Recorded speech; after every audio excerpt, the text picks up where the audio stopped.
So I kind of had a few questions, but I'll cut them short so I can, provide the space to hear from all of you as well. So while the work that Palestine Legal offers is profoundly, obviously important, it seems like as advocates for Palestine, we're always up against an uphill battle, right? And we saw that in one of your slides earlier that says like what we're up against, and we saw all the pictures of those boogeymen, right? So not only does Palestine Legal just offer legal advice, advocacy, and litigation support to college students and grassroots activists, but you also offer it to affected communities. And you monitor incidents of suppression that purports to silence activism on Palestine, right? So how does Palestine Legal prioritize, and how do you guys strategize what battles you're gonna take on, because the battles are immense? So how do you guys strategize? How do you pick and choose? Yeah, it's something we talk about constantly as an organization.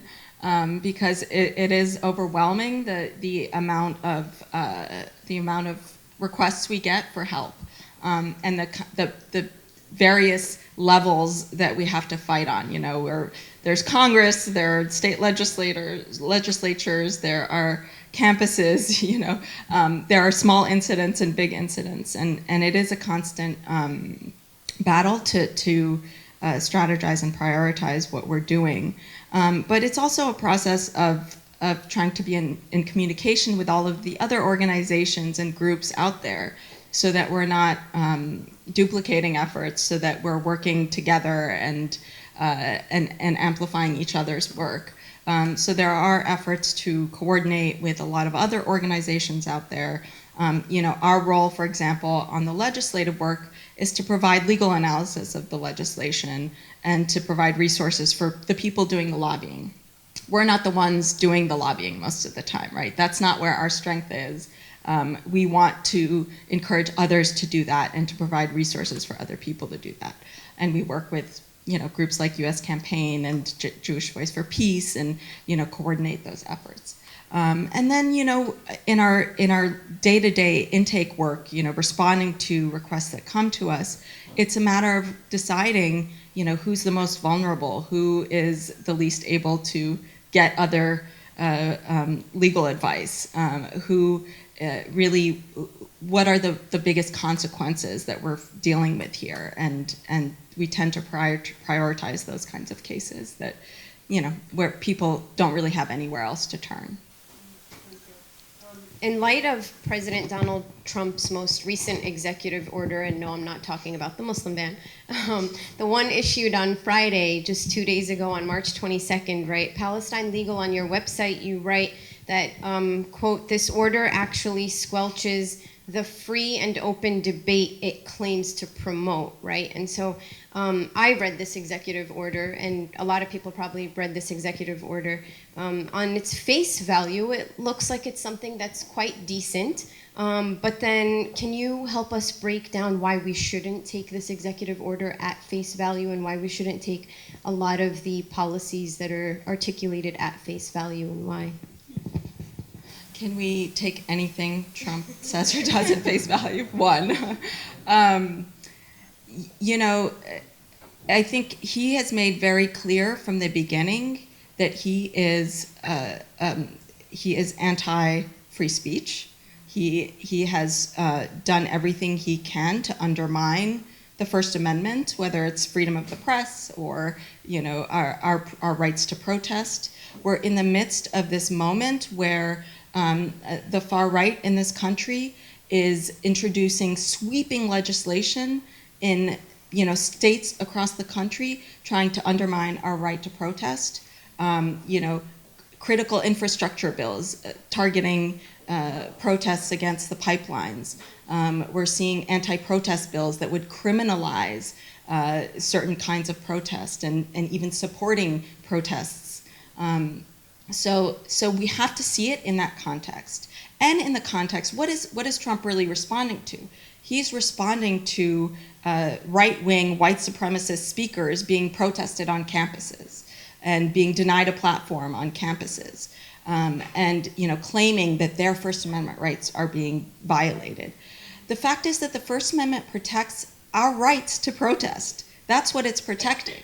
It protects our right to protest from government interference, right?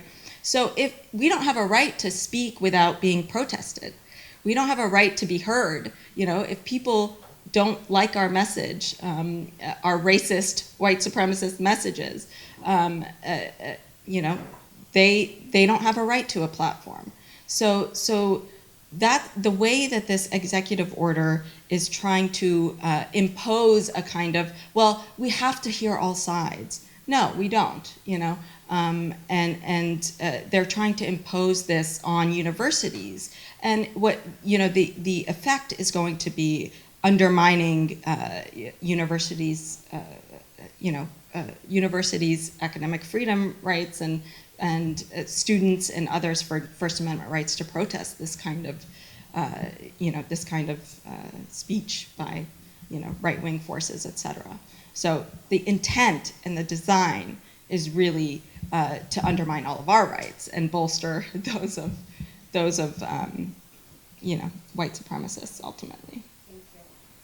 In light of both state and federal pieces of legislation, which you've touched upon earlier, that have either passed or are pending in government, including, for example, S1 and HR 336, do you believe that as advocates for Palestine that we're spreading ourselves thin in terms of combating such acts of suppression and repression? Yeah, I think that's a good question, and it's something. Part of our purpose, Palestine Legal's purpose, is to blunt the chilling effect of all of these attacks, But at the same time, it takes so much energy and effort and resources to respond to all of these attacks, and if we don't, things will happen without our objections. So I think it's a question whether where we put our energies, but it depends. I think some of these bills being introduced are pretty ineffectual. The House resolution, it condemns BDS. Tens and tens of these resolutions have passed across the country in states, but they're non-binding. They don't really do anything. They kind of are the government's position on something.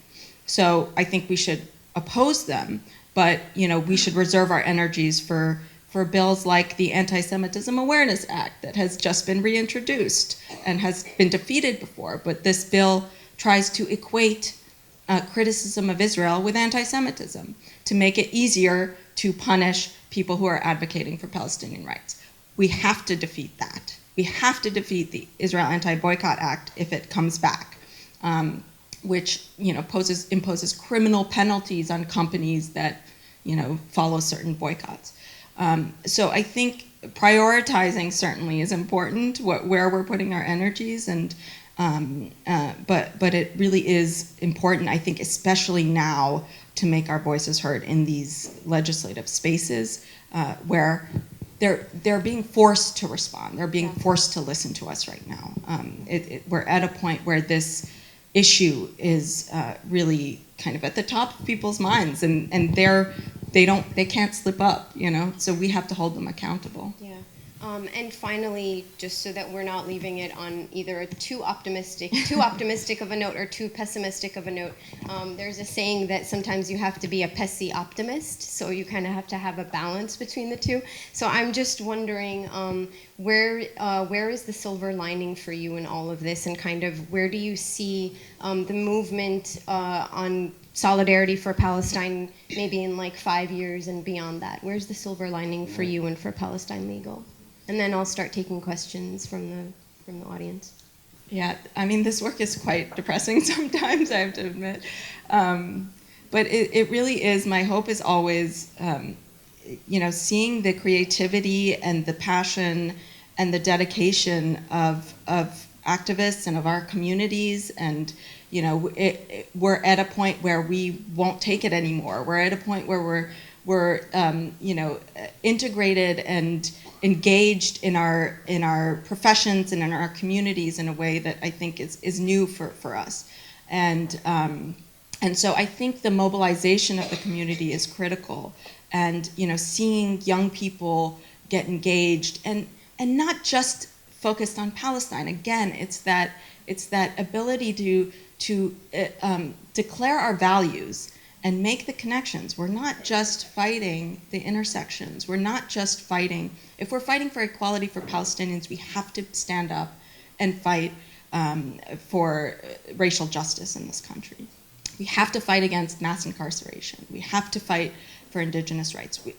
So that kind of mobilization, I think, is what gives me hope. And as a community, we have to show up. We have to, show up when, not just when our mosques are targeted, but when synagogues are targeted, when black churches are targeted, when we see Standing Rock happening, et cetera, et cetera.